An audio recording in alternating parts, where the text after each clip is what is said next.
Martha Callahan's fingers slipped on the wet wood. The river roared beneath her, hungry and black. Two babies screamed somewhere in the wreckage, tiny voices swallowed by thunder. She didn't think. She jumped. The current hit her like a fist. Water filled her mouth, her lungs burning. But she heard them crying.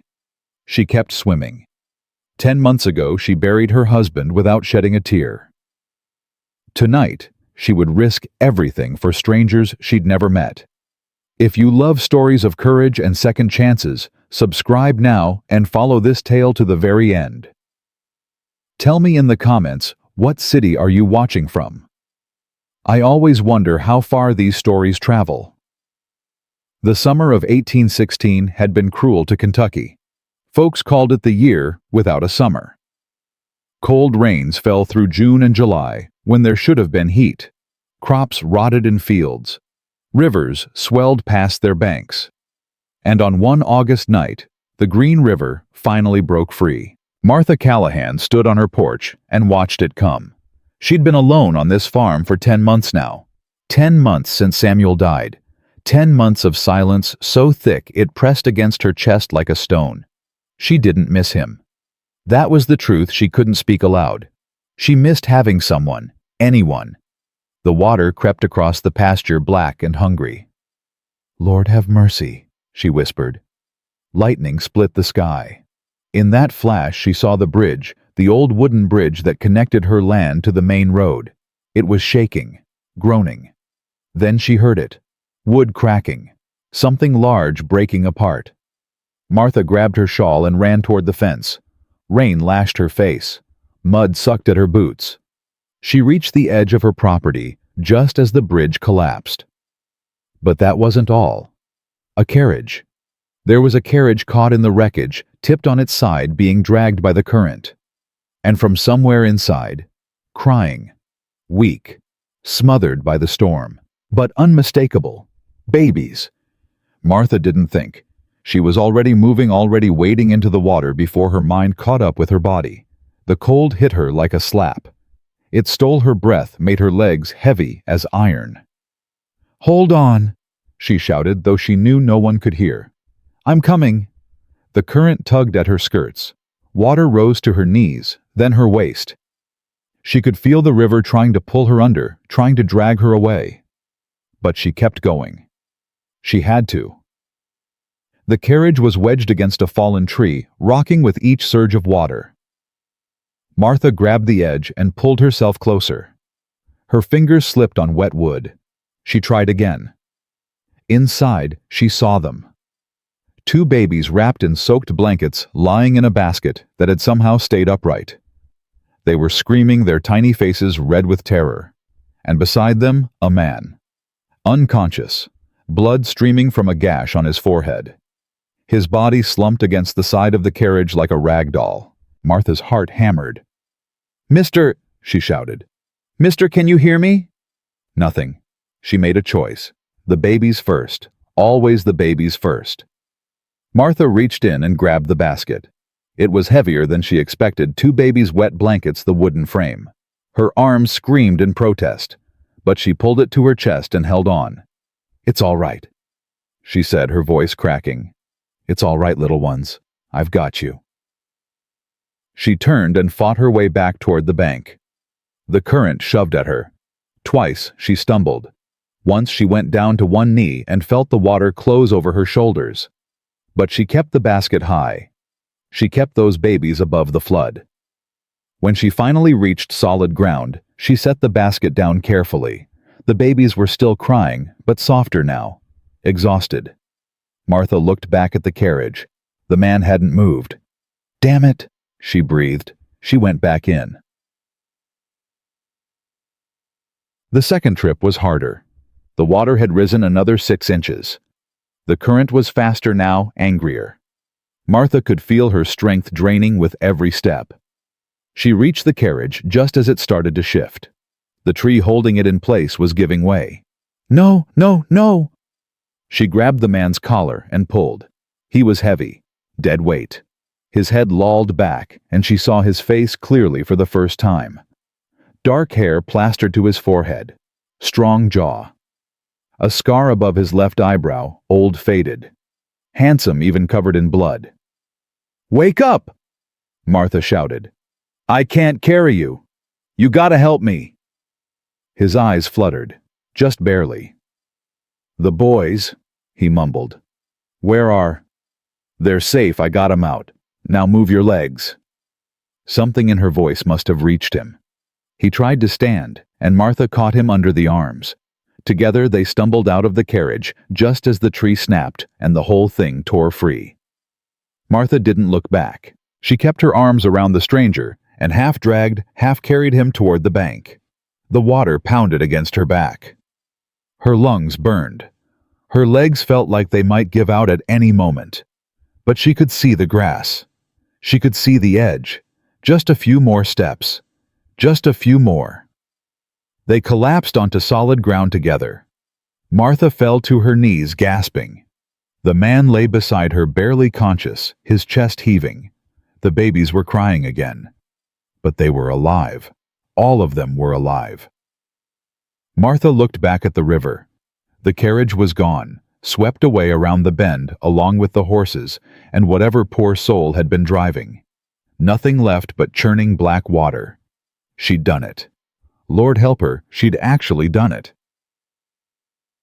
Getting them all to the house took everything Martha had left. She carried the babies, first running through the rain with the basket pressed against her chest. She set them inside near the fireplace, threw kindling on the dying embers, and ran back out. The man was trying to stand when she reached him. He'd gotten to his hands and knees, but his arms were shaking. Blood still ran down the side of his face. "Lean on me," Martha said. "I can—" "You can't. Now lean." He didn't argue. He put his arm around her shoulders, and together they stumbled up the slope toward the house. Every few steps he groaned. Every few steps Martha felt him getting heavier. "Stay awake," she ordered. "Don't you dare pass out on me." "Trying," he gritted out. "Try harder." They made it to the porch, through the door. Martha guided him toward the rug near the hearth and let him sink down. He lay there breathing hard, his eyes unfocused. The babies were still crying. Martha went to them first. She stripped off the wet blankets and replaced them with dry cloths from her sewing basket. 2 boys, she realized. Tiny things, maybe 6 months old, identical. Twins. They were cold, hungry, terrified, but alive. "Hush now," Martha murmured, lifting them both into her arms. "Hush. You're safe. Nobody's gonna hurt you." She didn't have milk, not the kind babies needed, but she had a goat in the barn, if the barn was still standing. She laid the babies in a wooden crate lined with blankets and ran out into the rain one more time.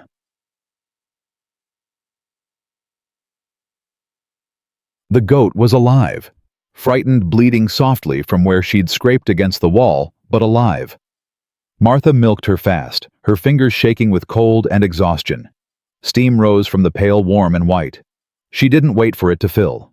She grabbed what she had and ran back. Inside, she heated the milk and tested it against her wrist. Warm enough. Not too hot. She fed the babies one at a time using a small spoon. It was slow work. Milk dribbled down their chins. But they swallowed. They ate.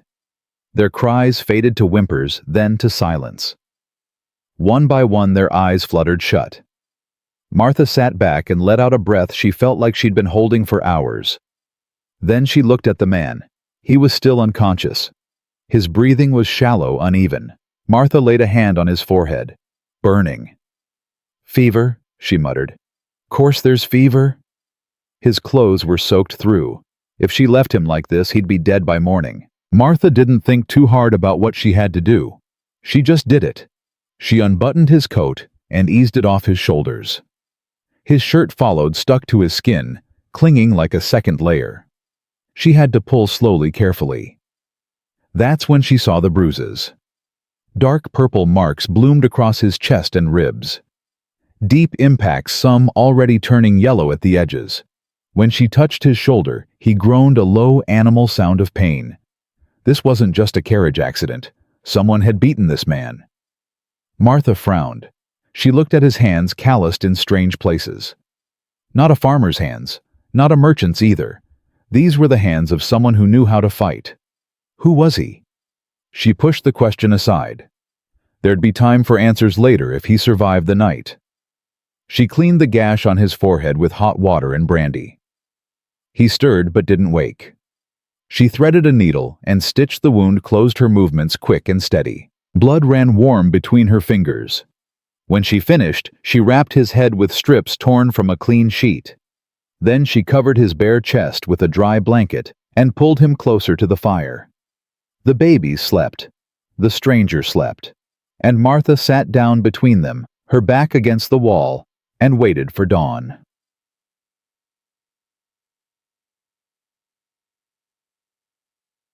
She didn't sleep. Every time she closed her eyes, she heard the river, felt the current pulling at her legs, saw those tiny faces in the basket screaming. Instead, she watched. She watched the stranger's chest rise and fall. She watched the babies shift in their sleep, curling toward each other like they'd done this their whole short lives. She watched the fire burn low and fed it more wood. The rain eased around midnight. By dawn, it had stopped entirely. Martha rose stiff and aching and went to the window. The pasture was a mess of mud and debris. The fence was down in 3 places. The river had receded some, but the bridge was gone completely. No way in or out. She was trapped here, with a wounded stranger, with 2 babies that weren't hers, with secrets she didn't understand. Martha turned back to look at them. The man hadn't moved. His fever was still high. She could see the sweat on his brow. The babies were stirring, starting to whimper. She went to them first, lifted one into her arms, then the other. They were so small, so helpless. "I don't know who you are," she whispered to them. "Don't know where you came from. Don't know what kind of trouble your daddy's brought to my door."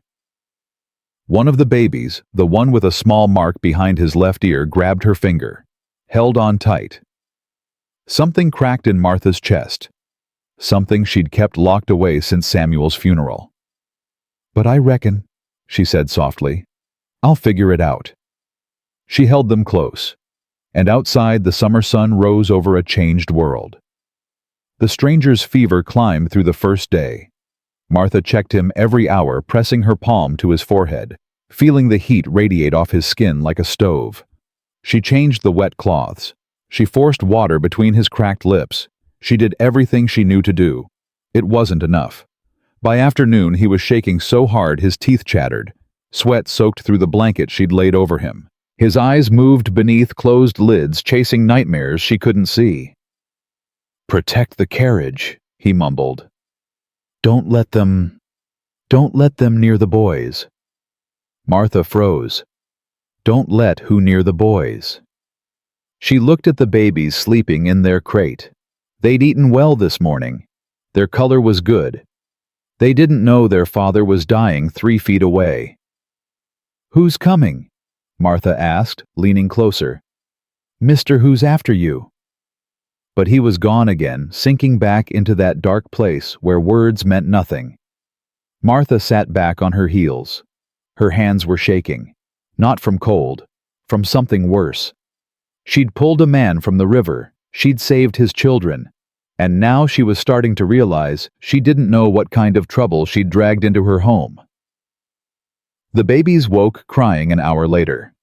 Martha fed them the same way she had before, warm goat's milk, small spoon patience. The one with the mark behind his ear ate faster, greedier. The other was more cautious, watching her with dark eyes that seemed too old for such a small face. "You got names?" Martha asked them softly. "Your daddy ain't in any shape to tell me." The cautious one grabbed her finger again, held on like he was afraid she might disappear. Something twisted in Martha's chest. That old ache, the one she'd buried along with every hope of having children of her own. "I'll call you Samuel," she told the greedy one. "And you," she looked at the cautious baby still gripping her finger, You're Benjamin. Least until your daddy wakes up and tells me different. Benjamin yawned. Samuel had already fallen back asleep. Martha smiled despite herself. It felt strange on her face, like wearing clothes that didn't fit anymore. The stranger groaned behind her. Martha turned. His eyes were open barely, unfocused, swimming with fever, but open. Where? The word came out like gravel. You're in my house. You fell in the river. I pulled you out. He tried to lift his head. Failed. Pain twisted his features. Don't move, Martha said sharply. You're hurt bad. You try to get up, you'll tear them stitches I put in your head. His breathing quickened. The fear was too raw to be feigned. The boys, where are... Right here, sleeping. They're fine. He turned his head toward the sound of her voice. His eyes found the crate near the hearth. Something in his face crumbled relief so profound it looked like grief. Thank God, he whispered. Thank God. Martha watched him. Waited. Who are you? She asked. A pause. Too long. Too careful. Nathaniel, he said finally. Nathaniel Barlow. Lie. Martha knew it the instant the name left his mouth. His accent was wrong, too refined for a simple traveler. The way he held her gaze, even wounded, was not the manner of a man used to taking orders. And the crest on his coat, the one she'd hung to dry near the fire, belonged to no Barlow she'd ever heard of. But she didn't call him on it. Not yet. You were attacked, she said instead. Do you remember? Nathaniel closed his eyes. His jaw tightened. Yes. Who did it? I don't know. Another lie. She could see it in the way his hands clenched the blanket. The bridge collapsed. Martha continued, keeping her voice flat. The river took everything. Your carriage. Your horses. The man driving. There ain't no way out until the water goes down.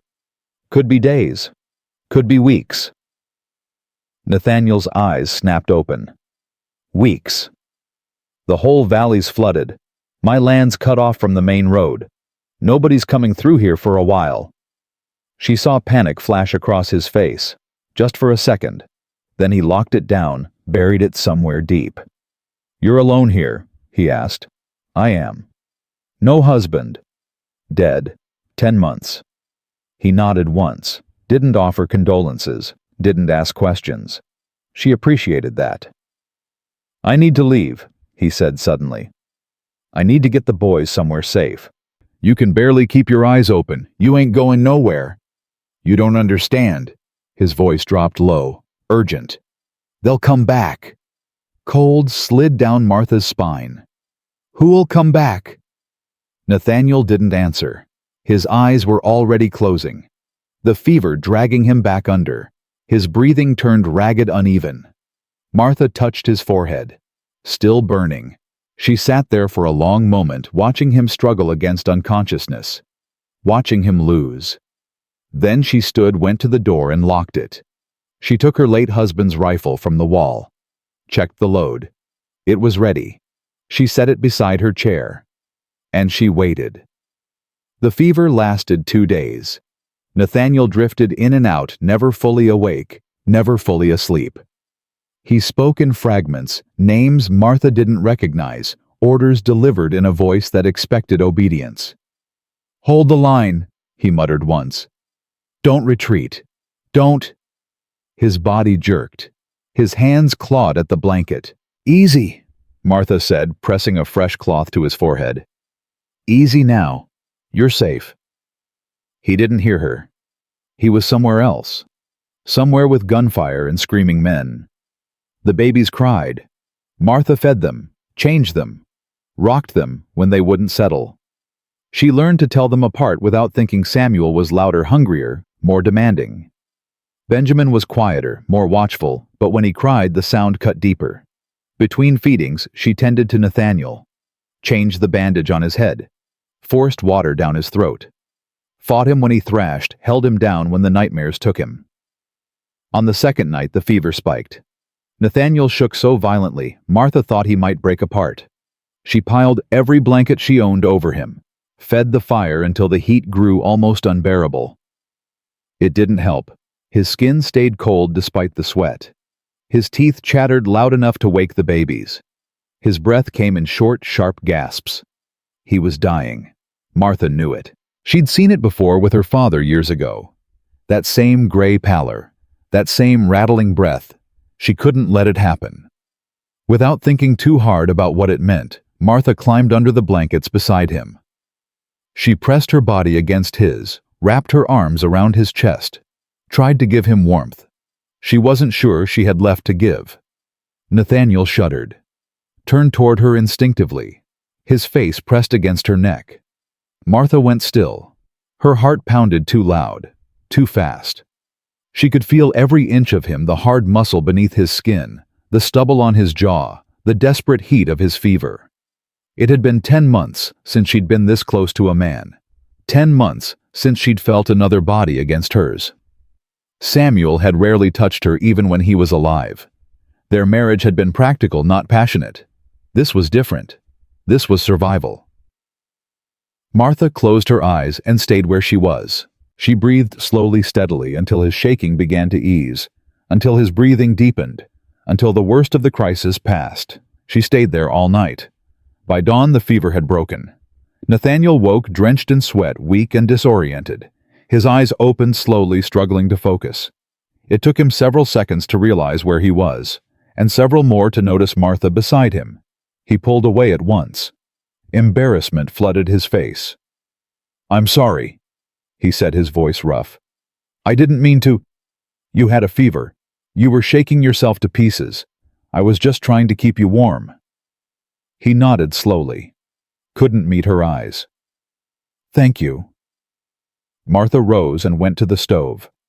She returned with a bowl of broth she'd made the day before. "Eat." Nathaniel took the bowl. His hands trembled. He drank slowly, like each swallow took effort. "The boys?" he asked. "Still sleeping. They've been eating good. Growing, I think." He looked toward the crate. The babies lay curled together, breathing soft and matched. Something crossed his face. Relief, fear, love, all tangled up together. "What are their names?" Martha asked. "Their real names." "Samuel and Benjamin." She almost laughed. "That's what I've been calling them."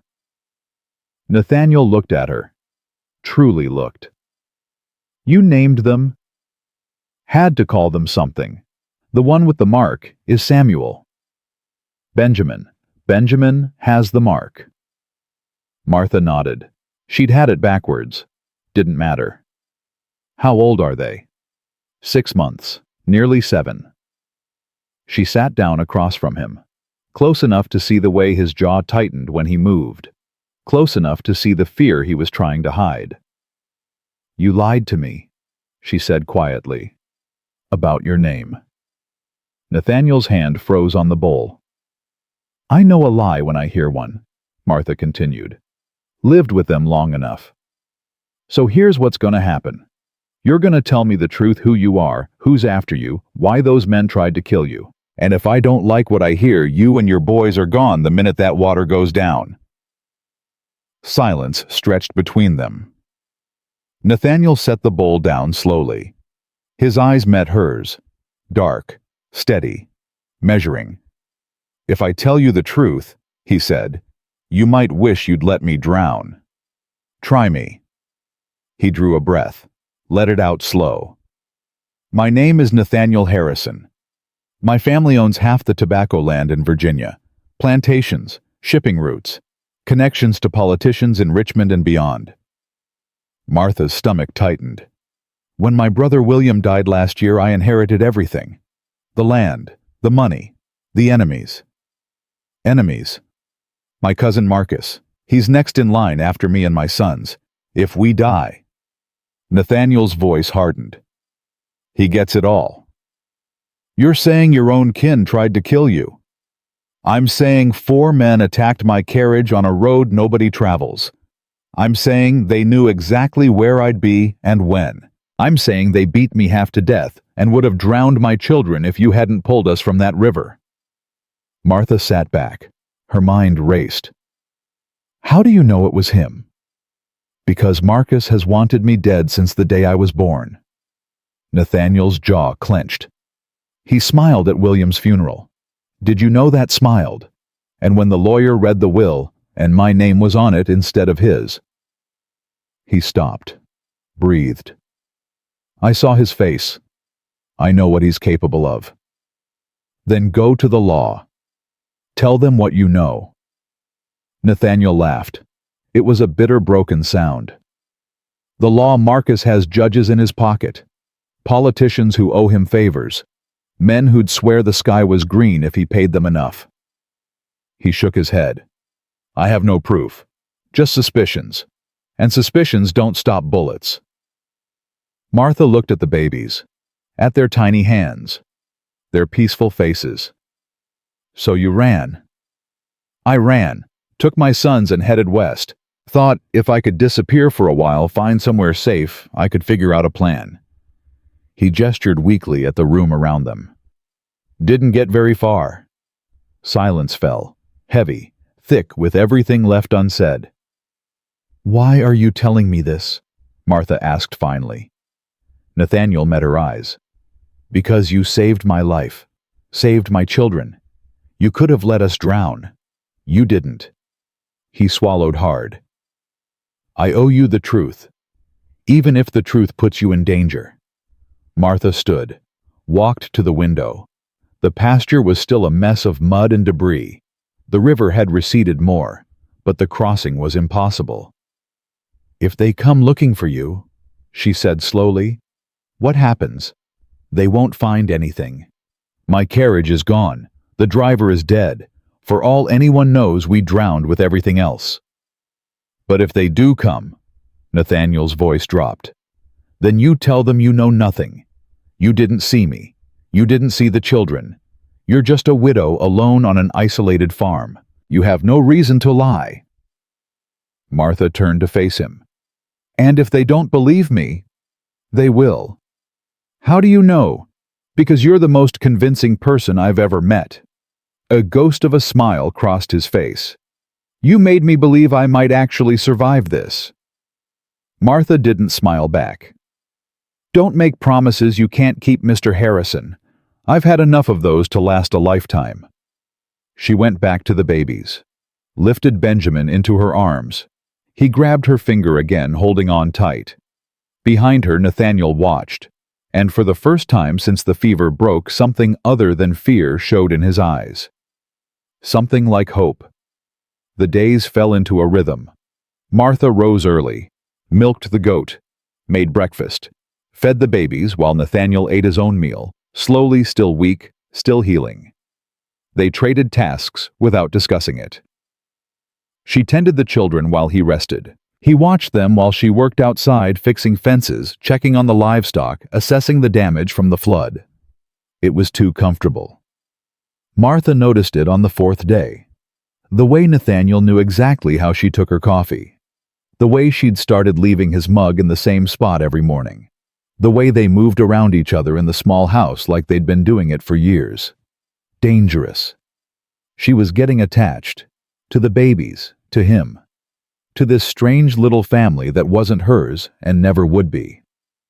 She tried to pull back, tried to keep her distance. But Samuel smiled at her for the first time that afternoon. A real smile, gummy and crooked, and something inside her cracked wide open. "He likes you," Nathaniel said softly. He was sitting by the fire, Benjamin dozing on his chest. "He likes the milk." "No, he likes you." Martha didn't answer. She couldn't. Her throat was too tight. "You're good with them," Nathaniel continued. "Natural, like you've done this before." "I haven't. No children of your own." The question hit harder than it should have.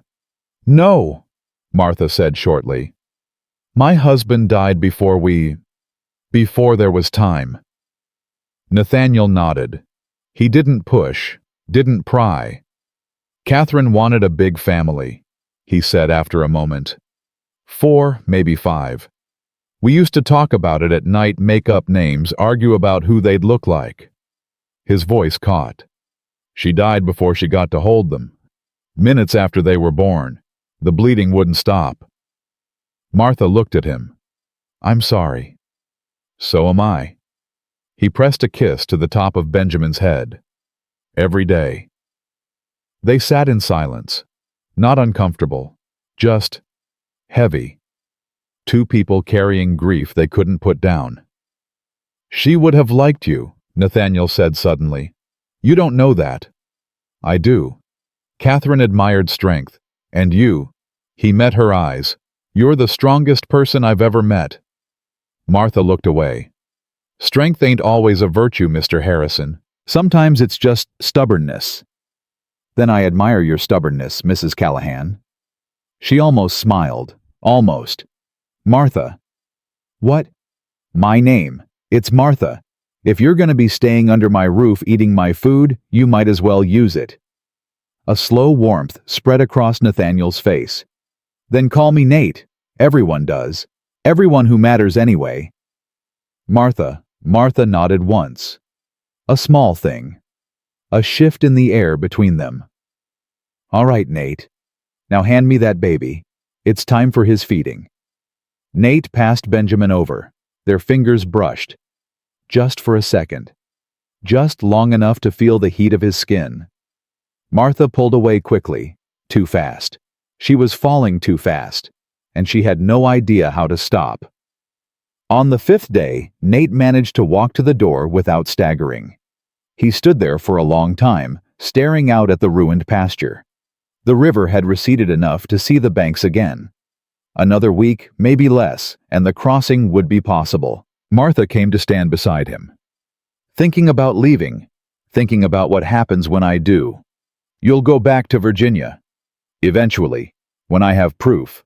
When I can destroy Marcus without him destroying me first. And until then... Nate was quiet for a moment. I don't know. Find somewhere to hide. Somewhere he won't think to look. Martha looked at the muddy ground. The broken fences. The isolated farm that nobody visited. He wouldn't think to look here. Nate turned to her. What? Your cousin. He's searching for you in cities right Richmond, Washington. Places where a man like you would have connections. She met his eyes. He wouldn't search a rundown farm in the middle of Kentucky. Wouldn't even occur to him. Nate stared at her. Something shifted in his expression. Are you offering? Martha's heart hammered. This was madness. Dangerous, reckless madness. But she looked at Benjamin and Samuel sleeping peacefully in their crate. She looked at Nate, wounded and exhausted and fighting so hard to protect them. And she thought about the silence. The endless, crushing silence of this house after Samuel died. Stay, she heard herself say. At least until you figure out a plan. Until you have proof. Until it's safe. Nate stepped closer. Too close. Why would you do that? You barely know me. I know enough. Martha lifted her chin.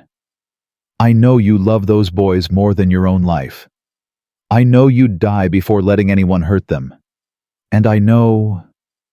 Her voice cracked slightly. I know what it's like to be alone. To have nobody. I wouldn't wish that on anyone. Nate reached out. Touched her face. Just his fingertips against her cheek. You're either the bravest woman I've ever met, he said softly, or the most foolish. Probably both. He smiled. Small. Sad. Real. Then I'll stay. Until I can protect them properly. Until I can give you back your peace. Martha shook her head. I don't want peace, Mr. Harrison. Peace is just another word for empty. She took a breath. I want purpose. And right now keeping you and those boys alive feels like purpose enough. Nate's hand dropped from her face. But his eyes stayed on hers. Warm. Grateful. Something more. Thank you, Martha. For everything. She nodded once. Turned away before he could see her face. Because if he looked too close, he'd see the truth she was only just beginning to understand. She wasn't doing this out of kindness. She was doing it because somewhere between the flood and the fever, between the midnight feedings and the shared silence, she'd started to feel something. Something she hadn't felt in years. Something that terrified her more than any enemy ever could. 2 weeks passed like a held breath. Martha found herself counting days without meaning to. Counting the times Nate smiled at his sons. Counting the moments their hands accidentally touched. Counting the hours until she'd have to let them go. The river had returned to its banks. The ground was drying. Any day now someone would come. Any day now the world would remember this farm existed. And then everything would change. She was feeding Benjamin when Nate came back from the barn.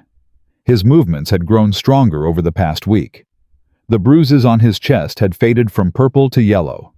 He walked without wincing now. He was healing, which meant he was leaving. "We need to talk," he said. Martha's hands stilled on the spoon. Benjamin fussed, reaching for more milk. She made herself keep feeding him. "About what?" Nate sat down across from her. His face was serious, careful. The face of a man about to deliver news he knew she wouldn't want to hear. "I sent a letter." The words dropped like stones. Martha set the spoon down slowly. Benjamin whimpered in protest. "When?" "Last week. One afternoon when you dozed off with the boys. I walked to the village and found a courier heading east." Heat rushed up her spine. Her vision narrowed. "You left this house. You walked to the village. You talked to a stranger." Her voice was too calm, too controlled. "And you didn't think to tell me." "I had to contact someone I trust. Someone who could help." "Help with what?" "Getting us all killed." Nate leaned forward. "Martha, listen to me." "No." She stood abruptly. Benjamin started crying.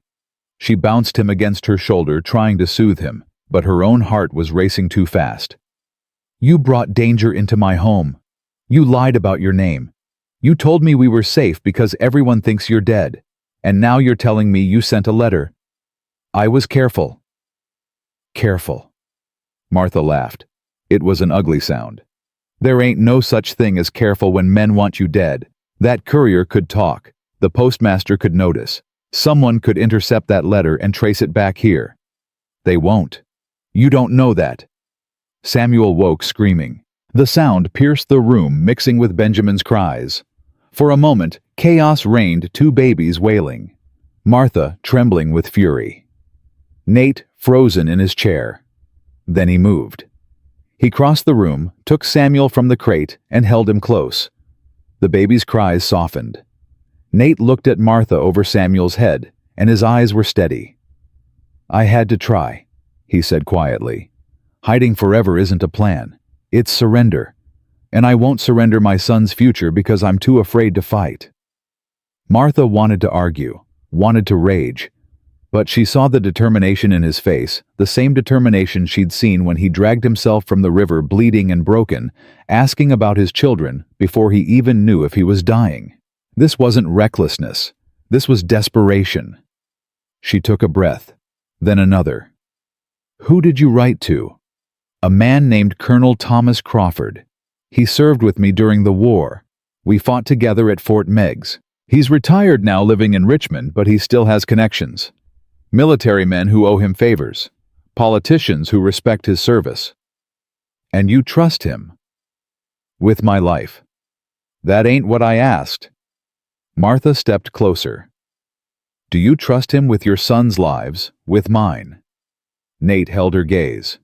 "Yes." Something in his voice made her believe him. Against her better judgment, against every instinct screaming at her to run. "What did you ask him to do?" "Investigate, quietly. Find proof that Marcus ordered the attack. Something solid enough to bring before a judge he can't buy." Nate shifted Samuel to his other arm. "Crawford knows how to dig. How to find things people want hidden. If anyone can uncover the truth, it's him." Martha looked at Benjamin in her arms. He'd stopped crying, was watching her with those dark, solemn eyes. "And if he can't, If Marcus finds out someone's asking questions, Nate's jaw tightened. Then I'll deal with it. How you can barely lift a rifle. You've got 2 babies who need you. You've got... She stopped herself. What? Nate asked softly. What else do I have? Martha looked away. Nothing. Forget it. But the word hung between them. The word she hadn't said. The word that terrified her more than any enemy. Me. You've got me. 4 days later the reply came. Martha was outside checking the fence when she heard hoofbeats. Her hand went to the rifle on her hip. She'd started carrying it everywhere now, but it was just a single rider. Young, thin, dressed as a courier. He pulled up at the edge of her property. Looking for Nathaniel Barlow, he called. Martha's blood turned to ice. Never heard of him. He's expecting me. Paid good money for this delivery. The courier held up a sealed envelope. I ain't leaving till I put it in his hand. For a moment Martha considered lying, sending him away, pretending she didn't know what he was talking about. But Nate appeared on the porch before she could decide. I'm Barlow, he said. His voice was steady, but Martha saw the tension in his shoulders. You have something for me. The courier rode closer, handed over the envelope. Nate produced something from his pocket, a gold cufflink, Martha realized. The courier's eyes widened. This is more than you owe me. It's payment for forgetting you ever came here. You didn't see me. You didn't see the woman. You don't know this farm exists. The courier pocketed the cufflink fast. What farm? I don't remember nothing. He turned his horse and rode away without looking back. Martha waited until the hoofbeats faded. Then she stormed toward the porch. Inside. Now. She slammed the door behind them. Nate was already breaking the seal, his hands trembling. He read quickly, his eyes moving across the page. His face went pale. Then paler. What does it say? He didn't answer. Nate, what does it say? He looked up. His eyes were wild, furious, terrified. He found them. Martha's heart stopped. Found who? The men who attacked my carriage. Crawford tracked them down. 2 had fled, but the 3rd was still in Richmond spending money he shouldn't have in taverns he couldn't afford. Nate's grip on the letter tightened. He talked. After enough whiskey, he talked. And... Nate took a breath. When he spoke again, his voice was hollow. He named Marcus. Said my cousin paid them $500 to ambush my carriage, kill the driver, and make sure nobody survived. They were supposed to drag my body from the river afterwards, make it look like an accident. But the flood came too fast. They couldn't find us. Martha sank into a chair. So it's true. Your own kin tried to murder you. And my sons. He wanted them dead too. Wanted to wipe out the entire line so he could inherit. Nate's hand shook as he set the letter down. Crawford found payment records, dates, witnesses. Everything traces back to Marcus. Then you've got proof. I've got to start. Nate began to pace. But it's not enough. Marcus has friends in high places. Judges, politicians, men who'd destroy this evidence before it ever reached a courtroom. I need someone bigger. Someone he can't touch. Who? Nate stopped, looked at her. Crawford mentions a man in Washington, a general who knew my father during the Revolution. If I can reach him, show him the evidence, he might be able to get this before the right people. People Marcus can't buy. Then go. The words came out harder than Martha intended. Nate flinched. Martha, you have what you need. You know who's after you. Now go handle it. She stood, busied herself with straightening things that didn't need straightening. I'll watch the boys until you get back. I can't ask you to. You ain't asking. I'm offering. Silence stretched between them. Why? Nate asked softly. After everything, the lies, the danger, the courier showing up at your door, why would you still help me? Martha stopped moving. Her back was to him. She couldn't turn around, couldn't let him see her face. Because those boys need their father alive. Because if you take them on the road with you, they might not survive the journey. Because, her voice cracked, because somebody should fight for them, even if it ain't their mother. She heard him move, felt him stop right behind her, close enough that she could feel the heat of his body. Martha. Don't. Look at me. I said don't. His hand touched her shoulder. Gentle. Careful. She flinched but didn't pull away. I'm coming back, he said quietly. I promise. Martha laughed. It came out broken. You shouldn't make promises you can't keep. I've never broken a promise in my life. There's always a first time. Nate turned her around. His hands cupped her face, tilting it up until she had no choice but to meet his eyes. I am coming back. She saw it then. The truth he hadn't said. The feeling he'd been hiding just as carefully as she'd been hiding hers. He loved her. This man she'd pulled from a river. This stranger who'd become part of her days. This father who watched her hold his children like she was something precious. Something worth protecting. He loved her, and she loved him. The realization hit like a blow. She stepped back, breaking his hold. When do you leave? Nate blinked. She saw the hurt flash across his face before he buried it. First light. Fine. I'll pack you some food. You'll need supplies for the road. Martha. I said I'll pack you some food. She was already moving toward the kitchen, away from him, away from everything she was feeling. Now leave me be. I've got work to do. She didn't sleep that night. She lay in her narrow bed listening to Nate move around the main room. He was packing, she knew, gathering his things, preparing for a journey that might kill him.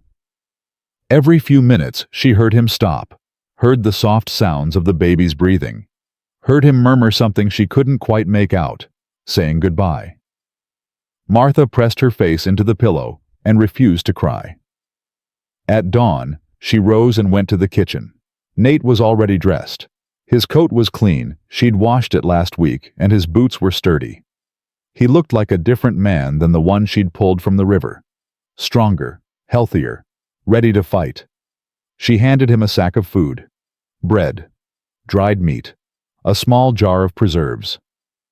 This should last you a week if you're careful. Thank you. Their fingers brushed as he took the sack. Neither of them pulled away. You should go, Martha said. Before the boys wake up, it'll be easier. Nate shook his head. I'm not leaving without saying goodbye to them. He crossed to the crate and knelt down. Samuel and Benjamin were just starting to stir their tiny fists, rubbing at their eyes. Nate gathered them both into his arms and held them close. Be good for Miss Martha, he whispered. Eat your milk. Don't cry too much, and remember. His voice broke.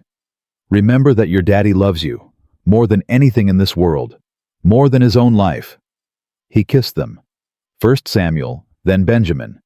Then he laid them back down gently and stood. His eyes were wet. Martha pretended not to notice. 2 weeks, Nate said roughly. 3 at most. I'll be back before you know it. Just go. He moved toward the door, stopped, turned back. Before Martha could react, he crossed the room and kissed her. Not her forehead, not her cheek, her mouth. It was fierce and desperate and over too quickly. When he pulled back, Martha couldn't breathe. Wait for me, he said. Please. Then he was gone. The door closed behind him. Martha heard his footsteps on the porch. The creak of the horse's saddle. The sound of hooves fading into the morning. She stood frozen in the middle of the kitchen, her fingers pressed to her lips. The baby started crying. She went to them. The first week was the hardest. Martha threw herself into work. She fixed fences. She cleared debris. She milked the goat twice a day and fed the babies until her arms ached from holding them. She didn't think about Nate. She refused to think about him. But at night, when the house was quiet and the babies were asleep, she felt his absence like a wound. The bed was too cold. The silence was too heavy. Every time she heard hoofbeats on the road, her heart leapt into her throat. It was never him. One afternoon, Ruth McAllister came by. She was the closest neighbor, a 45-year-old widow with sharp eyes and a sharper tongue. "Heard you had visitors during the flood," Ruth said, standing on the porch. Her eyes scanned the property, missing nothing. Martha's stomach clenched. "Where'd you hear that?" "Folks talk. Courier came through last week, mentioned a man at the Callahan farm. Handsome fellow, he said. Paid in gold." "Damn, damn, damn, damn." "Just a traveler," Martha said carefully. "Got caught in the storm. I let him shelter until the water went down." "And the babies?" Martha went still. "What babies?" Ruth raised an eyebrow. "Maddie, I've known you since you were 16. You ain't ever been a good liar." She leaned closer. "I saw them through the window. 2 of them sleeping in a crate by the fire. You want to tell me where they came from?" Martha's mind raced. Lie. She had to lie. But Ruth was right, she'd never been good at it. "They're mine," she heard herself say. "From before Samuel died. I kept the pregnancy quiet. Didn't want the gossip." Ruth's eyes widened. "Twins? Yes. And you never told nobody, not even your daddy. Especially not my daddy. You know how he is. Would have made a fuss. I didn't want that." Ruth studied her for a long moment. Martha forced herself not to look away. "You're hiding something," Ruth said finally. "I don't know what it is, but I know something ain't right here. Ain't nothing to hide, just a widow and her babies trying to get by." Ruth didn't look convinced, but she also didn't push. "All right, Maddie, I'll leave you to it." She turned to go, then paused. "But if you're in trouble, real trouble, you come find me. Understand?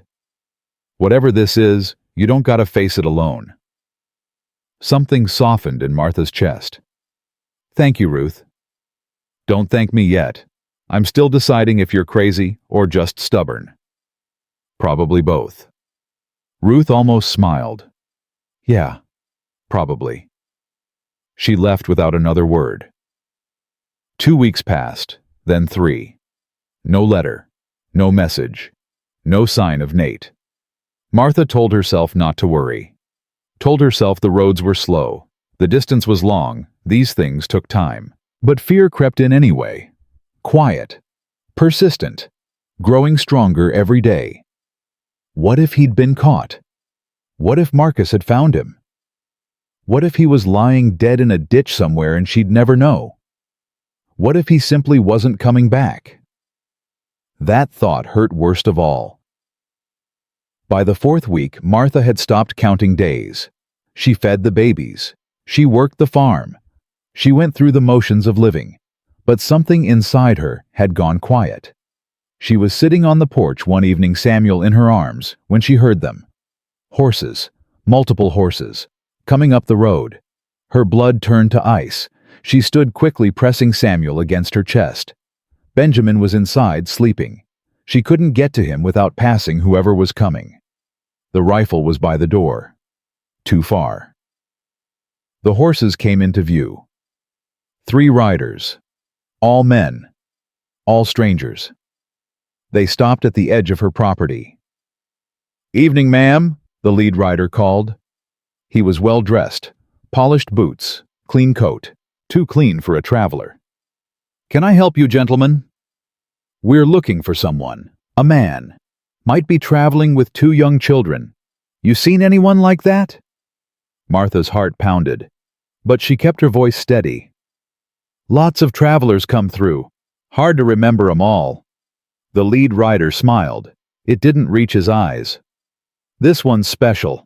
Name's Nathaniel Harrison. Rich man from Virginia. Might be going by a different name, though. He's tricky like that." Martha shook her head slowly. "Don't know any Harrisons. Sorry." The rider studied her. His eyes moved to Samuel in her arms.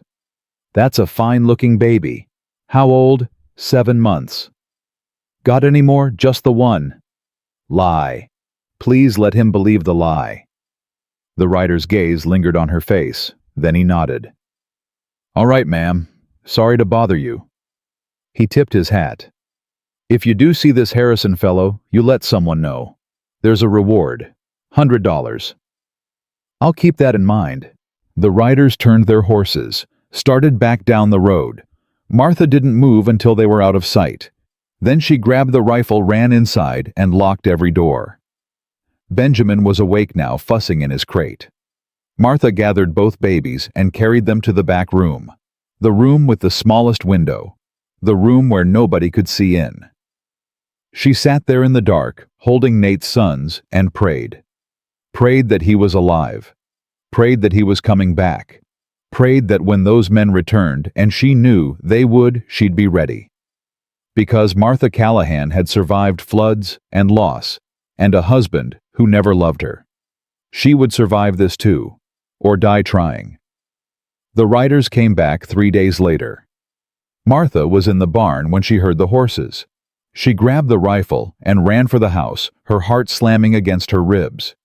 The babies were inside, alone.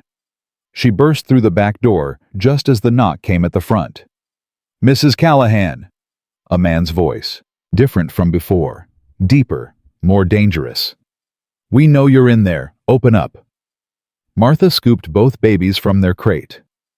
Samuel whimpered. Benjamin stared at her with those solemn eyes, too quiet, too still. "It's all right," she whispered. "Mama's got you." The word slipped out before she could stop it. Mama. She'd never called herself that before. Another knock, harder this time. "Mrs. Callahan, we just want to talk. Nothing to be scared of." Lie. Every instinct screamed it. Martha backed toward the rear of the house. There was a root cellar beneath the kitchen floor. Dark, cold, but hidden. She lifted the trapdoor with one hand, babies clutched against her chest. The hinges creaked. She froze. "What was that?" A voice outside, closer now. "Go around back. No time." Martha lowered herself into the cellar, pulling the trapdoor shut above her head. Darkness swallowed her. The baby squirmed, confused, frightened. "Shh," she breathed. "Shh, my loves. Be quiet. Please be quiet." Footsteps overhead. The front door crashed open. "Search the house." Martha pressed herself against the earthen wall. Samuel started to fuss. She pushed her finger into his mouth, let him suck on it. His small body relaxed slightly. Benjamin was still silent, watching, waiting. Smart boy, just like his father. "Nobody here." A different voice now, frustrated. "But look at this baby things. Blankets, bottles. She said she only had one." Then she lied. Why would a widow lie about babies? Silence. Martha could almost hear them thinking. Unless they ain't hers. Her blood turned to ice. Find her. She can't have gone far. More footsteps. The back door opening. Boots on the porch moving toward the barn, the fence line. Martha didn't breathe, didn't move, didn't make a sound. Minutes passed. Hours. She couldn't tell anymore. Finally she heard horses, riding away, growing distant. She waited longer, just to be sure. When she finally pushed open the trapdoor, the house was empty. Ransacked. Her few possessions scattered across the floor. But they hadn't found the cellar. They hadn't found her babies. Martha sank to her knees, right there on the kitchen floor, still holding Samuel and Benjamin. Her whole body shook. Tears streamed down her face. "It's okay," she sobbed. "We're okay. We made it." But she knew the truth. They'd be back, and next time they might not leave empty-handed. She couldn't stay here. The realization hit her like a blow. This farm, the only home she'd known since her marriage, wasn't safe anymore. Those men knew something was wrong. They'd keep searching, keep asking questions, until they found what they were looking for. Martha had one choice. Run. She packed quickly. Clothes for herself. Clothes for the babies. Food. Water. The little money she'd saved since Samuel's death. She took the rifle. The ammunition. A knife she'd kept hidden since she was 16. She couldn't go to her father. That would be the first place they'd look. She couldn't go to Ruth. too dangerous for both of them. There was only one place left: the mountains. Her grandfather had built a cabin up there decades ago. He'd used it for hunting. After he died, nobody bothered with it anymore. Too remote, too hard to reach. But that was exactly what she needed. Martha bundled the babies into the makeshift carrier she'd fashioned from an old blanket. She strapped them to her chest, one on each side. They were heavy, getting heavier every day. She didn't care. She walked out of her house without looking back. The journey took 2 days. Martha moved slowly, carefully. She stayed off the main roads, slept in thickets and hollows where nobody would think to look. Fed the babies whenever they cried, praying their voices wouldn't carry. Her feet blistered. Her back ached. Every muscle screamed for rest. But she kept going. On the second night, Benjamin got sick. It started with a cough, small at first, barely noticeable, but by morning his forehead was hot. His breathing was ragged. "No," Martha whispered, pressing her hand to his face. "No, no, no. Not now." She was still hours from the cabin. The nearest town was a day's walk in the wrong direction. She had no medicine, no help, nothing. Just herself. Martha made a decision. She ran. The last miles blurred together. Her lungs burned.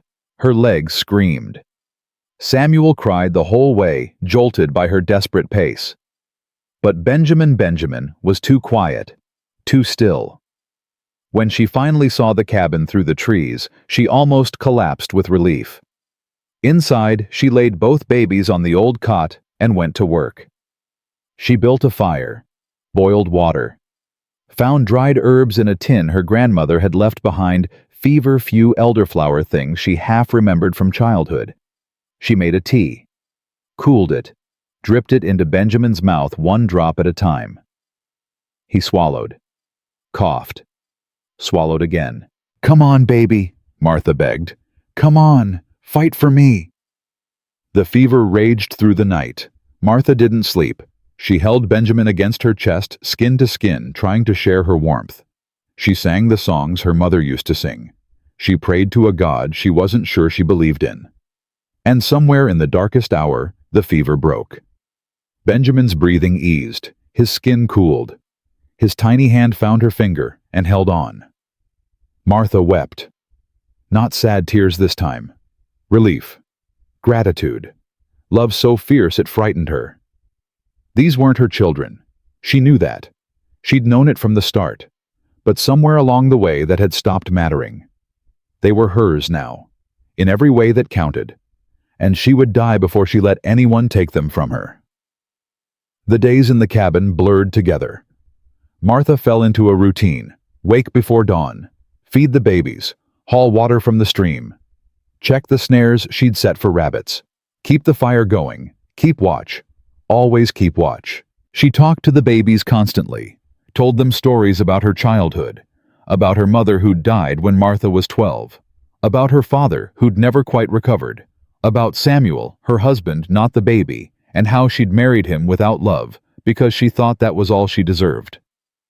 "I was wrong," she told Benjamin one evening as he nursed from the bottle she'd fashioned. "I was so wrong about so many things." She told them about Nate, too. About the night she'd pulled him from the river. About the way he'd looked at his sons like they were the only thing in the world that mattered. About the kiss he'd given her before he left. "Your daddy's coming back," she said, her voice cracking. "He promised, and he don't break promises." But the words felt hollow now. Empty, like prayers offered to an empty sky. 5 weeks since he'd left. 5 weeks of silence. 5 weeks of fear and loneliness and desperate hope. Martha was starting to accept what she'd been fighting against since the beginning. He wasn't coming back. She said it out loud on the 6th week. Standing by the stream water bucket in hand, she looked up at the mountains and spoke the words. "He's dead." The forest didn't answer. "He's dead, and I'm alone, and these boys don't have a father anymore." Her voice broke on the last word. She'd been so careful, so guarded. She'd told herself not to feel anything, told herself it was just necessity, just survival, just two people helping each other through hard times. But it had never been that simple. She'd fallen in love with Nathaniel Harrison, fallen in love with his quiet strength, his devotion to his children, the way he looked at her like she was something precious, something worth protecting. And now, he was gone. Martha sank down beside the stream and let herself cry. Really cry. For the first time since her husband's funeral, she let the grief pour out of her without shame or restraint. She cried for Nate, for herself, for the future they might have had together. She cried until there was nothing left. Then she stood up, washed her face in the cold water, and walked back to the cabin. The babies needed feeding. Life went on. It was the 7th week when she heard the horse. Martha was inside mending a tear in Benjamin's blanket when the sound reached her. Hoofbeats, single rider, moving fast. Her blood froze. She grabbed the rifle, positioned herself by the window. The babies were sleeping, thank God, but she kept one eye on them anyway. The rider came into view. Martha's hands tightened on the rifle, her finger found the trigger. And then she saw his face. The rifle clattered to the floor. She ran, out the door, across the clearing, toward the horse that had just stopped at the edge of the trees. Nate was already dismounting when she reached him. He turned just in time to catch her as she threw herself into his arms. "You're here," she gasped. "You're alive." "I'm here." His voice was rough, broken. "God, Martha, I'm here." He held her so tight she couldn't breathe. She didn't care. She pressed her face into his chest and felt his heart pounding against her cheek. Alive. He was alive. "I thought you were dead," she said. "I thought they'd killed you." "Almost did." He pulled back just enough to look at her face. His eyes were wet. "It took longer than I planned. Marcus had men everywhere. I had to go all the way to Washington. Had to call in every favor I'd ever earned. Did you do it? Did you stop him?" Nate's jaw tightened. "It's done. Crawford came through. The general got the evidence to the right people. Marcus was arrested 3 weeks ago. He's awaiting trial in Richmond." Martha's legs went weak. She would have fallen if Nate hadn't been holding her. "It's over. It's over. He can't hurt us anymore. Can't hurt the boys." Nate's voice cracked. "Speaking of which, where are they? Are they all right?" "Inside, sleeping." Martha laughed through her tears. "Benjamin got sick last week. Fever. I thought I was going to lose him." Fear flashed across Nate's face. "But he's okay now." "He's perfect. They both are." Nate closed his eyes. His whole body sagged with relief. Thank God. Thank God. They stood there in each other's arms, neither willing to let go. The weeks of fear and loneliness melted away. The doubt, the grief, all of it dissolved in the warmth of his embrace. Finally, Nate pulled back. His hands cupped her face. "I need to see them." "I know. But first," he took a breath, "I need to say something. Something I should have said before I left." Martha's heart stuttered. "Nate, let me finish, please." She nodded. Nate looked at her with an intensity that stole her breath. "I've thought about you every day since I left that farm. Every mile, every hour, every sleepless night. I thought about your hands and your voice and the way you look at my sons like they're yours. Like they've always been yours." Martha couldn't speak, couldn't move. "I've lost a lot in my life," Nate continued. "My brother, my wife, my sense of safety. But somewhere in the middle of all that loss I found you, and I realized—" His voice broke. "I realized I don't want to lose you too." Tears streamed down Martha's face. "What are you saying?"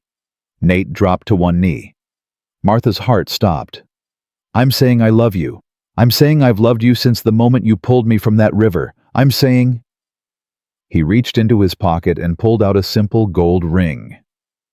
"I'm saying I want you to be my wife. Not just the mother of my sons in practice, but in truth. In law. Forever." Martha stared at the ring. at this man kneeling before her, at the life he was offering. Everything she'd never dared to want, everything she'd convinced herself she didn't deserve. "I'm just a farmer's widow," she whispered. "I don't know how to be a rich man's wife. I don't know the rules, the manners, any of it. I don't care about rules. Society will judge you. They'll say you married beneath yourself. Let them talk. I've never cared what society thinks. Your family. You're my family." Nate's voice was fierce now. "You and Samuel and Benjamin. That's all the family I need." Martha looked at him, really looked. At the scar above his eyebrow, at the lines around his eyes, at the love written across every inch of his face. And she realized she'd already made her choice. She'd made it weeks ago in a flooded river, reaching for 2 crying babies. She'd made it every time she fed them, held them, sang them to sleep. She'd made it the moment she let herself hope. "Yes." The word came out barely a whisper. Nate's face transformed. "Yes, yes, I'll marry you. Yes, I'll be their mother. Yes, I'll—" She laughed through her tears. "Yes, Nate. To all of it. Yes." He slipped the ring onto her finger. Then he stood and kissed her. Not desperate this time. Not hurried. Slow. Deep. Full of promise. When they finally broke apart, Martha was shaking. "Come inside," she said. "Your boys are waiting." Nate took her hand. Together they walked toward the cabin. And for the first time in longer than she could remember, Martha Callahan felt like she was coming home. Nate knelt beside the cot where his son slept. He didn't speak, didn't move, just watched them breathe. Martha stood in the doorway, giving him space. She understood. 7 weeks was a lifetime when you had children this small. 7 weeks of not knowing if they were safe. 7 weeks of wondering if he'd ever see them again. Samuel stirred first. His eyes fluttered open, unfocused, confused. Then he saw his father's face. The smile that broke across his tiny features was like sunrise. "Hey there, little man," Nate whispered. His voice cracked. "Daddy's home." Samuel reached up with both hands. Nate gathered him close, pressing his face into his son's soft hair. His shoulders shook. Benjamin woke next, more cautious as always. He studied his father for a long moment, as if making sure this was real. Then he lifted his arms too. Nate pulled both boys against his chest and held them like he'd never let go. "I'm sorry," he said, the words muffled against their small bodies. "I'm so sorry I left. I'm never leaving again. Never." Martha wiped her eyes. She'd seen him scared. She'd seen him wounded. She'd seen him desperate. But she'd never seen him broken like this. "They missed you," she said softly. "Every day. Benjamin started saying Dada last week. I think he was calling for you." Nate let out a sound that was half laugh, half sob. "Dada. Dada." Benjamin confirmed, grabbing his father's ear. Nate laughed for real this time. It was the most beautiful sound Martha had ever heard. They stayed in the cabin for 3 more days. Nate needed to recover from his journey. The boys needed time with their father. And Martha needed time to believe this was real. She was engaged. To a wealthy man. To a man she loved. The ring on her finger felt foreign, heavy, like it belonged to someone else. "You keep looking at it," Nate said on the second night. They were sitting by the fire, the babies asleep between them. "I keep thinking I'll wake up and it'll be gone. It's not going anywhere." He reached over and took her hand. "Neither am I." Martha looked at their intertwined fingers. Her hand was rough, calloused, scarred from years of hard work. His was softer now, but she could still feel the places where calluses used to be. "What happens when we leave here?" she asked. "When we go back to the real world, we get married, we raise our sons, we build a life together. It's not that simple." "Why not?" Martha pulled her hand away. "Because I'm nobody. Because I don't know which fork to use at a fancy dinner. Because people will look at me and see a poor farmer's widow who trapped a rich man into marriage." Nate was quiet for a moment. "Is that what you think? That you trapped me? That's what they'll say." "I don't care what they say." "You should." Martha stood pacing the small cabin. "You've got a name to protect. A reputation. Those boys are going to grow up in society. They'll hear the whispers. They'll know their mother wasn't good enough. Martha, don't." She held up her hand. "Don't tell me it doesn't matter. Don't tell me love conquers all. I've heard that lie before. My mama believed it. She married my daddy for love, and she spent her whole life apologizing for it." Nate stood too, crossed the room, took her by the shoulders. "Look at me." She didn't want to, couldn't bear to see the hope in his eyes when she felt so afraid. "Martha, look at me." She looked. "I'm not asking you to be perfect," he said quietly. "I'm not asking you to change who you are. I fell in love with a woman who jumped into a flooded river to save 2 babies she'd never met. I fell in love with a woman who fed my sons with her own hands, who nursed me through a fever, who faced down armed men to protect my children. That woman doesn't need to know which fork to use. She's already worth more than every society lady in Virginia combined." Martha's eyes burned. "You don't know that." "I do know it, and I'll spend the rest of my life proving it to you." He kissed her forehead, then her cheek, then her lips, and slowly, carefully, Martha let herself believe. They returned to civilization on the 4th day. The journey was easier this time.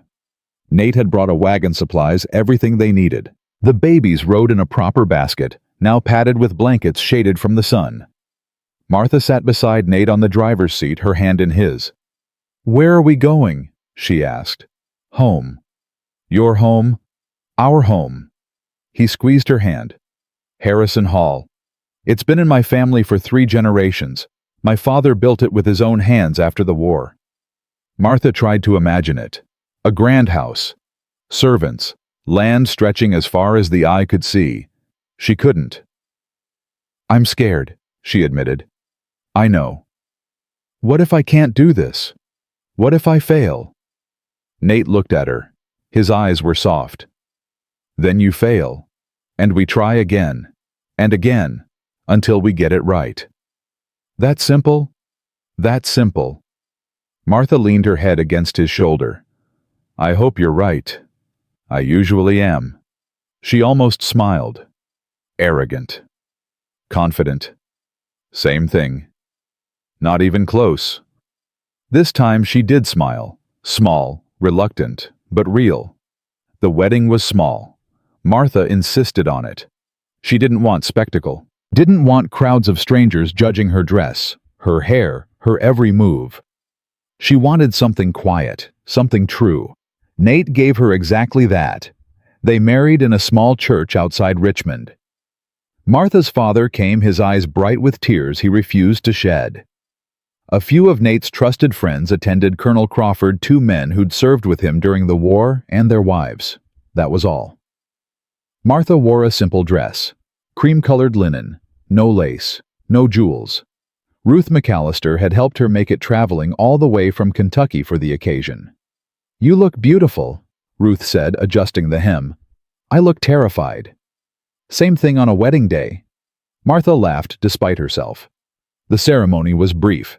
Simple words spoken in a quiet voice. Nate's hand steady in hers. The ring sliding onto her finger, the same ring he'd given her in the mountains. When the minister pronounced them husband and wife, Nate kissed her gently. The small congregation applauded, and just like that, Martha Callahan became Martha Harrison. The first test came 2 weeks later. Nate had obligations he couldn't avoid. Social calls, business meetings, a dinner party at the governor's house that he'd been invited to months ago. "You don't have to come," he said. "If you're not ready, I'm coming." Martha set her jaw. She'd faced floods and fever and armed men. She could face a dinner party, she hoped. The dress was the first obstacle. Nate had hired a seamstress, the best in Richmond, he said, to create a wardrobe for his new wife. The woman had arrived with bolts of silk and satin, clucking disapprovingly at Martha's calloused hands. "These will need gloves," she'd muttered. "Long ones." Martha had wanted to throw her out. Instead, she'd submitted to the measuring, the pinning, the endless fittings. The result was a gown of deep blue silk that made her feel like she was wearing someone else's skin. "You look stunning," Nate said when she emerged from their bedroom. "I look ridiculous." "You look like my wife. Is that supposed to make me feel better?" He smiled and offered his arm.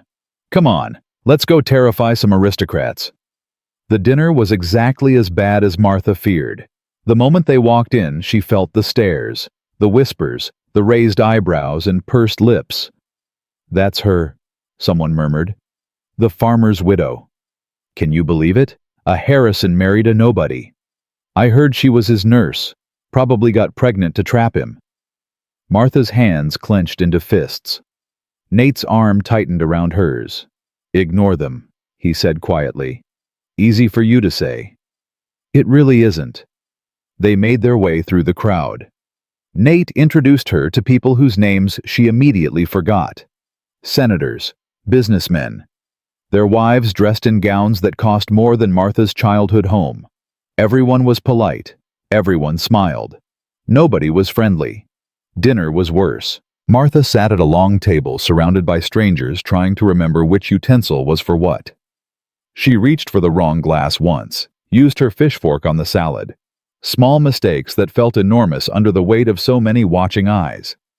Then came the conversation. "So, Mrs. Harrison," said a woman across the table. Her name was something Pemberton. Wife of a railroad investor, dripping with diamonds and condescension. "I understand you're from Kentucky. How rustic." "Yes, ma'am." "And your family? What does your father do?" Martha met her eyes. "He's a farmer." The table went quiet. Not shocked quiet, they all knew. This was theater, performance, a chance to make the new wife squirm. "How charming," Mrs. Pemberton said, her smile like a blade. "I suppose that explains the hands." She gestured with her own perfect porcelain fingers. Martha felt heat rise in her cheeks, humiliation, fury, the urge to reach across the table and slap that smug smile off that perfect face. But before she could speak, Nate did. "Those hands," he said, his voice cutting through the silence, "pulled me from a flooded river. They stitched the wound on my head.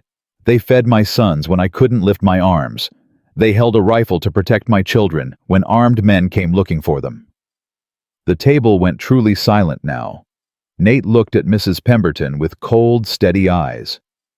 "Those hands saved my life and the lives of my sons. So I suggest, with all due respect, that you treat them and the woman they belong to with the reverence they deserve." Mrs. Pemberton's face went red. Martha stared at her husband. He met her eyes and winked. She almost laughed. The dinner ended eventually. Martha survived it. Barely. But something had changed. As they made their way through the crowd toward the exit, people treated her differently. Not friendly, not yet, but respectful, cautious. Word had spread, apparently, about what Nate had said, about the farmer's widow who'd saved his life. "You didn't have to do that," Martha said in the carriage on the way home. "Yes, I did. You made an enemy of Mrs. Pemberton." "Mrs. Pemberton was already my enemy. Now she's just an enemy who knows better than to show it." Martha shook her head. "This world of yours is exhausting." "It is. But it's your world now, too." Nate took her hand. "And together, we're going to change it." How? One dinner party at a time. The months that followed were hard, but not impossible. Martha learned. Not the social graces, those would take years, but the important things. How to manage a household. How to handle servants. How to raise her voice when needed and lower it when necessary. She made mistakes, plenty of them, but she also made friends. Ruth came to visit twice, bringing news from Kentucky and practicality that cut through the stuffiness of Richmond society. Colonel Crawford's wife, a kind woman named Eleanor, took Martha under her wing and taught her the unwritten rules that nobody else would explain. And slowly, gradually, Martha found her place. Not as a society lady, she would never be that, but as herself, as Nate's wife, as Samuel and Benjamin's mother. That was enough. The boys grew. They learned to walk then, to run, then to climb everything in sight. They learned to talk Samuel in a constant stream of chatter Benjamin, in careful, measured words that always seemed to mean more than they said. They called her Mama without hesitation, without question, as if she'd always been theirs. The first time Samuel fell and scraped his knee, he ran straight to Martha. Not to his nurse, not to his father, to her. "Mama," he sobbed, holding up his bloody hands. "Mama, it hurts." Martha scooped him up and held him close. "I know, baby, I know, but you're gonna be all right. Mama's got you." She felt Nate watching from across the room. When she looked up, he was smiling. "What?" she asked. "Nothing. Just watching my family." Martha smiled back. Her family. That's what they were now. Hers. A year to the day after the flood, Martha stood on the porch of Harrison Hall and watched the sunrise. The world had changed so much since that night. She had changed so much. She was no longer the lonely widow on an isolated farm. She was Martha Harrison, wife, mother, mistress of one of the largest estates in Virginia. And she was happy. Truly, deeply, impossibly happy. Arms wrapped around her from behind. Nate's chin rested on her shoulder. "You're up early," he said. "Couldn't sleep." "Bad dreams." "Good ones, actually. That's what woke me." He laughed softly. "I know the feeling." They stood together in silence, watching the light spread across the land. Their land now. Their home. "Do you ever think about it?" Martha asked. "That night. The flood. Every day. Do you ever wonder what would have happened if I hadn't been there?"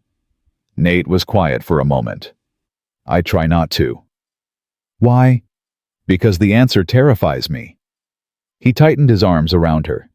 "You saved us, Martha. You saved all of us. Not just from the river. From everything that came after." Martha turned in his arms, looked up at his face. "You saved me too, you know." "Did I?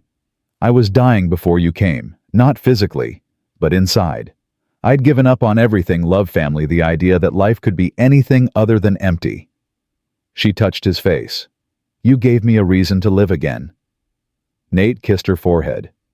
"Then I suppose we're even. I suppose we are." From inside the house came the sound of children waking, small voices calling out, tiny feet hitting the floor. "Mama, Papa, wake up." Martha smiled. "Our boys are calling." "They always are." She took his hand. "Come on, let's go be parents." They walked inside together. Samuel and Benjamin launched themselves at their parents the moment they appeared. Nate caught Samuel. Martha caught Benjamin. They held their sons tight, laughing, surrounded by the chaos and noise of a house full of love. "Mama," Benjamin said, tugging at her hair. "Mama, I love you." Martha felt tears prick her eyes. "I love you too, baby. More than anything." She looked at Nate over the boys' heads. He was watching her with those dark, steady eyes. The same eyes she'd seen in the firelight on that first night. The same eyes that had looked at her with hope when he had every reason to despair. "I love you," he mouthed. She mouthed it back. Outside the sun rose higher. A new day, a new beginning. Martha Harrison had once been a widow on an isolated farm, certain she would die alone. Now she had a husband who adored her, 2 sons who called her mother.